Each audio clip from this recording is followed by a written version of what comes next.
I lived in constant fear for 10 long years from the time I was 4 until I was 14 years old. It all started back in the late 1940s when Papa, Mama, my older brother Roberto, and I left El Rancho Blanco, a small village nestled on barren, dry hills several miles north of Guadalajara, Jalisco, Mexico, and headed to California, hoping to leave our life of poverty behind. I remember how excited I was making the trip on a second-class train traveling north from Guadalajara to Mexicali. We traveled for 2 days and nights. When we arrived at the United States-Mexico border, Papa told us that we had to cross the barbed wire fence without being seen by La Migra, the immigration officers dressed in green uniforms. During the night, we dug a hole underneath the wire wall and wiggled like snakes under it to the other side. If anyone asks you where you were born, Papa said firmly, tell them Colton, California. If La Migra catches you, they'll send you back to Mexico. We were picked up by a woman whom Papa had contacted in Mexicali. She drove us for a fee to a tent labor camp on the outskirts of Guadalupe, a small town on the coast. From that day on, for the next 10 years, while we traveled from place to place throughout California, following the crops and living in migrant labor camps, I feared being caught by the Border Patrol. As I got older, my fear of being deported grew. I did not want to return to Mexico because I liked going to school, even though it was difficult for me, especially English class. I enjoyed learning, and I knew there was no school in El Rancho Blanco. Every year, Roberto and I missed months of school to help Papa and Mama work in the fields. We struggled to make ends meet, especially during the winter when work was scarce. Things got worse when Papa began to have back problems and had trouble picking crops. Luckily, in the winter of 1957, Roberto found a part-time job working year-round as a janitor at Main Street Elementary School in Santa Maria, California.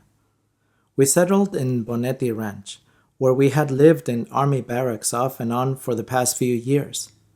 My brother's job and mine, thinning lettuce and picking carrots after school and on weekends, helped support our family. I was excited because we had finally settled in one place. We no longer had to move to Fresno at the end of every summer and miss school for 2.5 months to pick grapes and cotton and live in army tents or old garages. But what I feared most happened that same year. I was in my 8th grade social studies class at El Camino Junior High School in Santa Maria.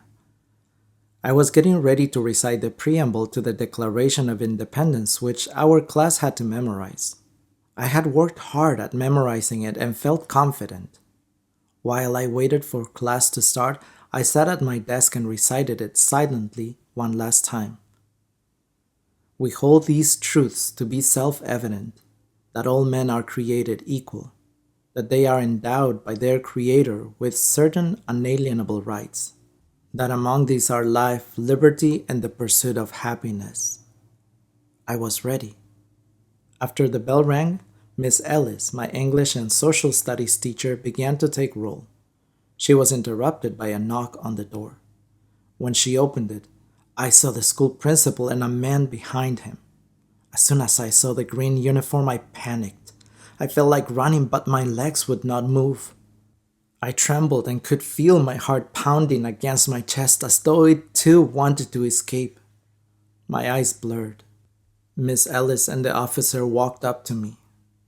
"This is him," she said softly, placing her right hand on my shoulder. "Are you Francisco Jiménez?" he asked firmly. His deep voice echoed in my ears. "Yes," I responded, wiping my tears and looking down at his large, black, shiny boots. At that point, I wish I were someone else, someone with a different name. My teacher had a sad and pained look in her eyes. I followed the immigration officer out of the classroom and into his car marked Border Patrol. I climbed in the front seat and we drove down Broadway to Santa Maria High School to pick up Roberto, who was in his sophomore year. As cars passed by, I slid lower in the seat and kept my head down.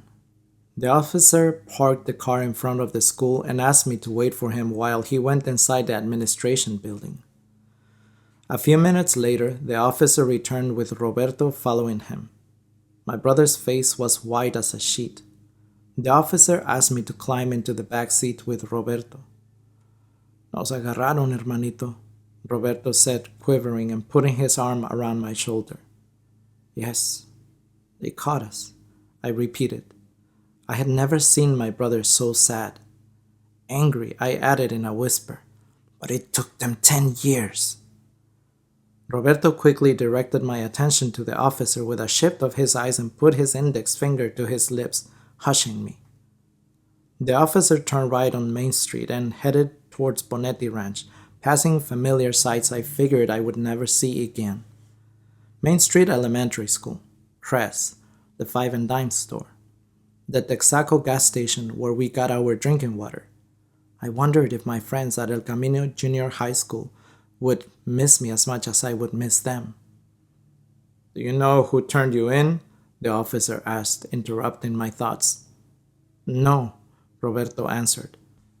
It was one of your people, he said, chuckling. I could not imagine whom it could have been. We never told anyone we were here illegally, not even our best friends. I looked at Roberto, hoping he knew the answer. My brother shrugged his shoulder. Ask him who it was, I whispered. No, you ask him, he responded. The officer who wore large, dark green sunglasses must have heard us because he glanced at us through the rear view mirror and said, Sorry, can't tell you his name.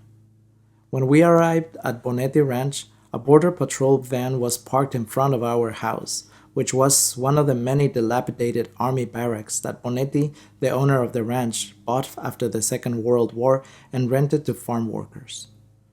My whole family was outside, standing by the patrol car. Mama was sobbing and caressing Ruben, my youngest brother, and Rora, my little sister.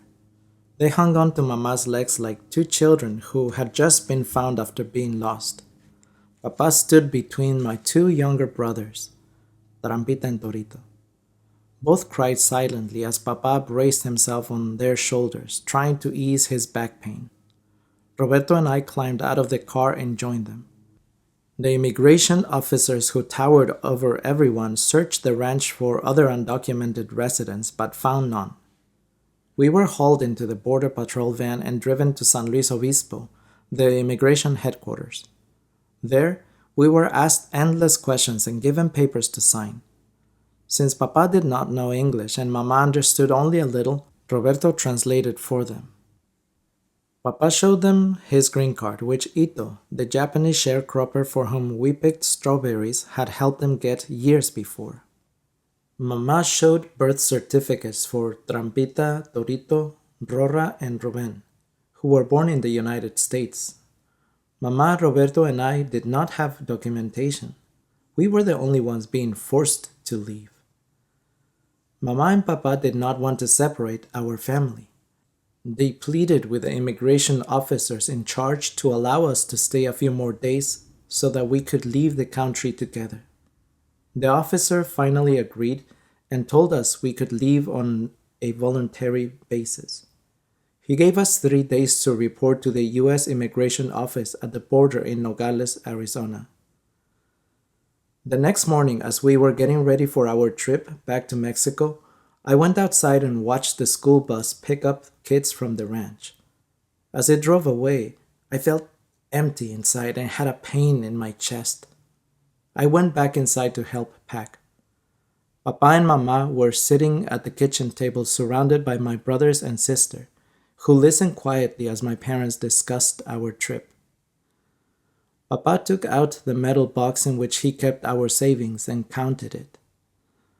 We don't have much, but we'll have to live on the other side of the border with the little we have. Maybe it'll last us until we fix our papers and come back legally, he said. And with God's help, we will, Mama said. There's no doubt. I am not that sure, but we'll try, Papa responded. I was happy to hear Papa and Mama say this. I relished the thought of returning to Santa Maria, going back to school and not fearing La Migra anymore. I knew Roberto felt the same. He had a sparkle in his eyes and a big smile. Papa and Mama decided to cross the border in Nogales because they had heard that the immigration office there was not as busy as the one in Tijuana or Mexicali. We packed a few belongings, stored the rest in our barrack, and left our carcachita, our old jalopy, locked and parked in front. Joe and Espy, our next door neighbors, drove us to the Greyhound bus station on North Broadway in Santa Maria. We bought our tickets to Nogales and boarded. Papa and Rora sat across the aisle from Roberto and me. Torito and Trampita sat in front of us. Roberto closed his eyes and leaned his head back. Tears rolled down his cheeks. He puckered his lower lip and clenched his hands. I placed my left arm over his shoulder and looked out the window. The gray sky threatened rain. A boy about my age waved goodbye to a couple sitting behind us. He reminded me of Miguelito, my best friend in the 3rd grade in Corcoran. I missed him for a long time after he and his family moved from the same labor camp we lived in. We left Santa Maria Valley, passing by acres and acres of strawberry, artichoke, and alfalfa fields. We went through small towns and cities I had never heard of. Once we entered Arizona, the green fields and rolling hills gave way to desert plains and rugged mountains. I enjoyed watching jackrabbits leap suddenly from the cover of desert shrubs, land beside our speeding bus, and bolt back into the bush. Trampita and Torito played a game to see who spotted the most rabbits. But Papa had to stop it because they started quarreling. Torito accused Trampita of seeing double, and Trampita claimed Torito did not know how to count. We went by adobe houses with no front yards and unpaved streets. Papa said they reminded him of places in Mexico. As we approached some foothills of large mountains, there were hundreds of cactuses. "Look, viejo," Mama said, pointing out the window. "Those nopales look like poor men stretching out their arms in prayer." "They look more like men in surrender," Papa said. "How about those two?" she said. "Which ones?" Papa asked. "The two tangled together? They look like two people in shock." "No, viejo," she countered. "They look like two people hugging each other." Mama continued pointing out other cactuses to Papa until he got tired and refused to respond. We stopped at Tucson and continued on to Nogales. Distant mountains lined the route on either side for much of the way. They rose above for several thousand feet, looking like giant caterpillars crawling out of the ground. That night the rain came down in sheets. Raindrops pelted the window, making it hard to fall asleep. After traveling for about 20 hours, we arrived, exhausted, at the Nogales, Arizona bus station in the morning. We picked up our belongings and headed to the Immigration and Customs office, where we reported in. We had made the deadline. We were then escorted on foot across the border to the Mexican side of Nogales. The twin cities were separated by a tall chain-link fence. Grassland, mesquite, scattered low shrubs, and bare rocky soil surrounded both sides of the border. The sky was cloudless and the streets were bone-dry. We walked the unpaved streets along the fence, looking for a place to stay. We ran into barefoot children in tattered clothes rummaging through waste bins. I felt a knot in my throat. They reminded me of when we were living in Corcoran and would go into town in the evening looking for food in the trash behind grocery stores. We finally found a cheap run-down motel on Campillo Street, a few blocks from the border. As Papa and Mama checked in, I looked around the cramped office. Through the dirty window, I could see part of the overpass bridging the two Nogaleses and the chain-link fence separating the two cities. On the corner of the dark yellow counter, which came up to my chin, was a pile of discolored motel brochures held in place by 3 small rocks. The shape and color of the stones fascinated me. They looked like gold nuggets. I picked one of them up to examine it closely, but Mama slapped my hand and told me to put it back. When no one was looking, I snatched one and put it in my pocket. The motel room was small like the cabins we lived in at the cotton labor camps. We took the sagging mattress off the bed and placed it on the worn yellow linoleum floor so Papa and Mama could sleep on it. The rest of us went to bed on the box spring. That night, I felt listless and had a hard time sleeping. I kept thinking about what I had done. The following morning, I went outside holding the rock in my fist and wondering what to do. I thought of throwing it underneath the overpass, but I felt guilty and scared. I went back to the office and, pretending I was getting a brochure, put it back. Every day after Mama bought food for us from street vendors for our meals, she and Papa went to the immigration office to check on our petition for visas.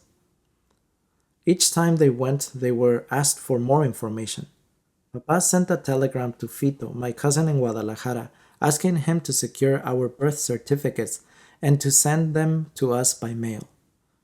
4 days after they arrived, we were scheduled to make a medical examination.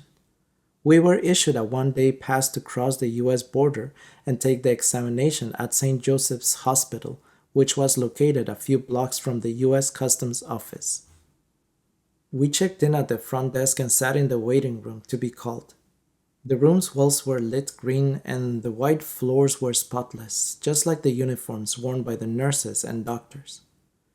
The receptionist came out and handed us a Foreign Service U.S. Medical Examination of Visa Applicants form. Roberto helped Mama read the form's long list of diseases and checked yes or no. After waiting for several hours, we were finally called in by the nurse, who collected the forms. I was asked to go first. She took me to a small room and handed my papers to the doctor, who glanced at them and asked me to strip to my shorts. I looked at the nurse, feeling as though my face were on fire.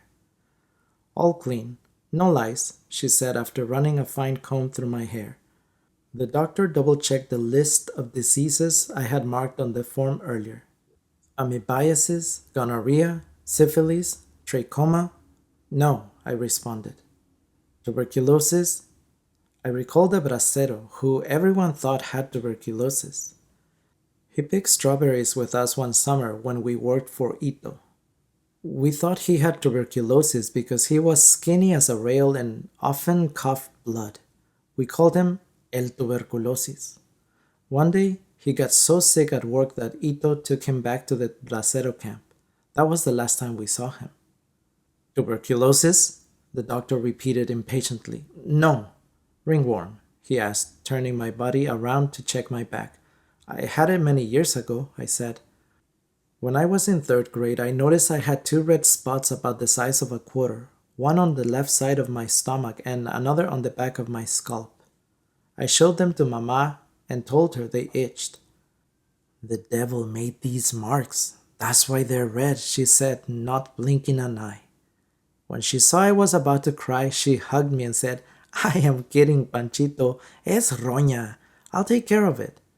She rubbed the red spots with garlic every day, and within a couple of weeks they were gone. The strong smell not only got rid of the ringworm, but it also kept my schoolmates away. Whenever I came near them, they yelled, "You stink like a Mexican," and sprinted away from me, holding their noses. "Your back looks fine," the doctor said. I felt an itch in my scalp, but I did not dare scratch it. "What about mental conditions? Feeble-mindedness, insanity, psychopathic personality, epilepsy, narcotic drug addiction, chronic alcoholism?" "No," I said, not knowing what those words meant. "What about physical defects?" "None." I figured he did not believe me because he had me stretch out my arms and walk across the room. He then had me sit on the edge of the examination table, and he tapped my knees with a flat-nosed rubber hammer. My knee jerked so hard that I almost kicked them on the chin. The nurse then checked my weight and height. 100 pounds and 4 feet 11 inches. "You're a bit small for your age," she declared. It was not the first time I was told that. My classmates at El Camino Junior High School, where I was the smallest kid, reminded me of it every time they chose teams to play basketball during recess. "You can get dressed now," she said. "We are done." Roberto went in next. When he came out, his face was as red as a beet. He looked like he had been in a fight. His hair was messy and his shirt was half tucked in. He and I compared notes and laughed nervously when we got to the part of undressing in front of the nurse. "Qué vergüenza," he said. Mama's checkup took a lot longer than Roberto's or mine. She did not say a word about it, and Roberto and I did not ask. After waiting for several days, we were notified that our petition for an immigrant visa had been approved. Papa, Mama, Roberto, and I were beside ourselves when we got the news. We could not stop smiling. My younger brothers and sister did not understand what it all meant, but they jumped up and down on the stained mattress like grasshoppers. "This calls for a special meal," Mama said. That evening, she went out and bought enchiladas, rice, and beans. After supper, Papa lay on the bed to rest his back. "I've been thinking about where we go from here," he said, lighting up a cigarette. "Back to Santa Maria, of course. Where else?" I thought. Papa bit his lower lip and continued. "It's the rainy season. There's little work in the fields during this time, and my back is getting worse." He paused, puffed out his cigarette, and went on. "The only sure thing is Roberto's janitorial job. What if he goes back to Santa Maria and the rest of us go to Guadalajara and stay with my sister Chana? It'll give me a chance to see a curandera about my back. In the spring, when I am cured, we can go back to Santa Maria and I can work in the fields again." My heart fell to my stomach. I did not want to miss more school. I wanted to tell Papa that I did not like his idea, but I did not say anything. Papa never allowed us to disagree with him. He said it was disrespectful. "What if Panchito goes back with Roberto?" Mama said. "That way he can help him at work and both can attend school." I knew Mama had read my mind. She winked at me when she saw me smile. "You're a grown man, a real macho," Papa said, directing his attention to my brother. "You can take care of Panchito, ¿verdad, mijo?" My brother grinned and nodded. The thought of being apart from Papa, Mama, and my brothers and sister saddened me, but the idea of missing school and not being with Roberto pained me even more. "I'll go back with him, but I'll miss you," I said, holding back my tears. "We'll miss you too," Mama said, wiping her eyes. "I'll send you money every month when I get paid," Roberto said proudly. "You're a good son," Papa said, motioning for Roberto to sit by his side on the bed. "They're all a blessing," Mama added, smiling at Roberto and me and hugging Rora, Torito, and Trampita. We decided to leave the hotel that evening to avoid paying for another night. I went with Mama to the office to check out. I wanted to look at the rocks one more time. The clerk caught my eye and said, "Those are copper pyrite rocks." "They look like gold," I replied. "It's fool's gold." He picked up the rock I had taken before and handed it to me. "Here, you can have this one. It'll bring you good luck." I glanced at Mama. She smiled and nodded. "Thanks," I said, taking the rock and placing it in my pocket. I am glad I returned it and didn't throw it away, I thought. We finished packing and headed to the bus station on foot. It was starting to rain, so we hurried. Roberto, Papa, Trampita, and I carried the cardboard boxes. Mama held Rora by the hand. Torito and Ruben ran behind us, trying to keep up. "Not so fast!" they cried out. "Wait for us!" Armed guards stopped us at the border gate and asked us for documentation. Their green uniforms gave me the chills. Papa showed them our papers and they let us cross to Nogales, Arizona. We were dripping wet by the time we arrived at the bus station. Mama went up to the counter and bought 2 one-way tickets to Santa Maria for Roberto and me, and 5 tickets to Guadalajara for the rest of the family. We went to the restroom and dried ourselves with paper towels, then sat in silence on a wooden bench, waiting for the bus. Torito and Trampita were fidgety. They jumped off the bench, ran to the pinball machine, and pushed each other trying to pull on the handle. Papa made a sharp hissing sound like a rattlesnake to get their attention. He made this noise whenever he was annoyed with something we were doing. They did not hear him, so he hissed louder, but the loudspeaker announcing departures and arrivals drowned it out. With a slight tilt of his head towards the pinball machine, Papa motioned for me to get Trampita and Torito. Papa gave them a stern look and told them to sit and be quiet. I sat between Trampita and Torito and placed my arms around them. I felt sad, thinking how much I was going to miss them. I glanced at the clock on the wall and went outside to get fresh air. It was pouring rain. Looking up at the dark sky, I wished we were all going back to Santa Maria together. I heard an announcement over the loudspeaker, but I did not pay attention.